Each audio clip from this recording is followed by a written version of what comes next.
एक जलपरी नाव पर लेटकर आराम करने लगी। वह जब सोकर उठी तो उसने अपने आप को एरिक के सामने पाया। एरिक ने उसे अपने बारे में बताया और जलपरी से भी पूछा।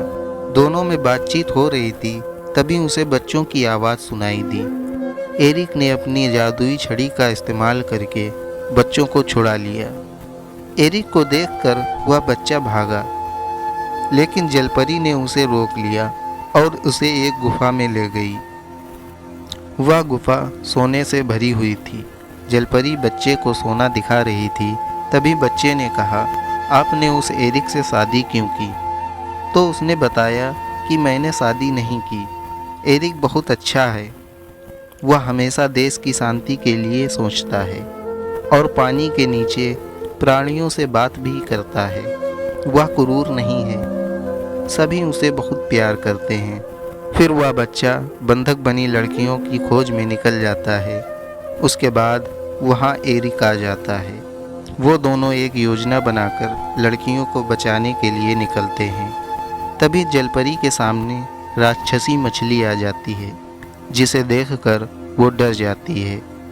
फिर एरिक उसे हराकर किनारे पर ले आता है। फिर वो अपनी मछली दोस्त के गले लग जाता है। उसके बाद वह बंधक बनी लड़कियों को ढूंढने के लिए निकल जाता है। जलपरी भी उसे देख रही थी। वह भी उसके पीछे निकल पड़ती है। काफ़ी कोशिशों के बाद एरिक बलि के लिए बंधक बनाई गई लड़कियों को ढूंढ लेता है। जलपरी दूर से छुपकर ये सब देख रही थी। इसके बाद वो राजा के पास उसे चुनौती देने जाती है, लेकिन राजा को सब पता था। वह एरिक पर हमला करवा देता है। हमले में एरिक ज़मीन पर गिर जाता है। इधर जलपरी ने फंसी हुई लड़कियों को निकालने का प्रयास किया, लेकिन लड़कियों ने वहां से भागने से इनकार कर दिया। जलपरी ने उन्हें मजबूर किया, लेकिन वो पूरी तरह से राजा के वश में थी। राजा ने एक शातिर योजना बनाकर उन्हें बलि देने के लिए तैयार कर रखा था। जलपरी लड़कियों को आज़ाद न करा पाई, जिससे वह पूरी तरह टूट गई। तभी वह बच्चा आता है और जलपरी को बताता है कि राजा ने एरिक पर हमला कर उसे पकड़ लिया है। यह सुनकर जलपरी तुरंत एरिक को बचाने के लिए वहां जाती है, जहां राजा ने एरिक को मौत की सज़ा सुनाई थी।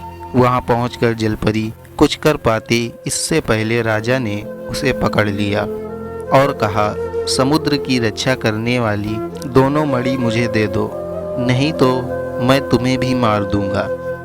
एरिक को ऐसी हालत में देखकर जलपरी उसके पास आकर बैठ जाती है और कहती है, मुझे तुम्हारे साथ ही आना चाहिए था। इसके बाद जलपरी बहुत गुस्से में राजा को मारने के लिए जाती है, तो देखती है राजा अपनी सारी शक्तियों को इकट्ठा कर रहा होता है।